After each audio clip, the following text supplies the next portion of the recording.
Je suis docteur Gérald Kierzek, je suis médecin des hôpitaux, je suis médecin hospitalier, urgentiste et je suis aussi le directeur médical de Doctissimo. Médecin ou en tant que patient et citoyen, tu disais, Serge, qu'il y a un principe de réalité. Xavier Bertrand l'a dit aussi. Il faut partir du principe que les patients qui l'utilisent, ils ont raison.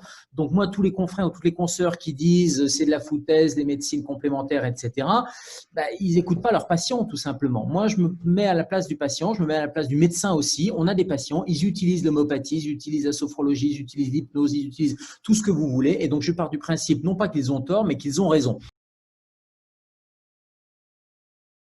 Moi, j'aime bien le terme médecine complémentaire parce que pour moi, en tant que médecin, c'est quelque chose qui, en plus, c'est pas un jeu à somme nulle, c'est vraiment un jeu à somme variable, complémentaire. Ça me semble très bien. Alors, je sais qu'il y a les partisans dans votre groupe de garder le terme alternatif, ne serait-ce que pour éviter et pour évaluer certaines pratiques qui se proposent ou qui se présentent comme alternatives et qui parfois sont des dérives charlatanesques, etc.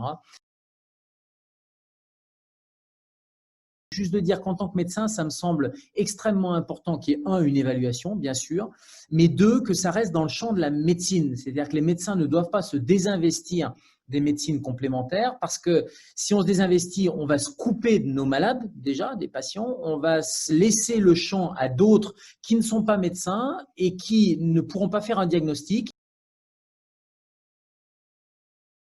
Cette initiative que vous montez, que l'Agence des médecines complémentaires et alternatives, je mets un petit peu entre parenthèses, elle me semble fondamentale en termes de qualité des soins, et je pense que c'est de notre devoir de médecin. Deux, en termes de sécurité des soins, c'est ce que je viens d'expliquer à l'instant.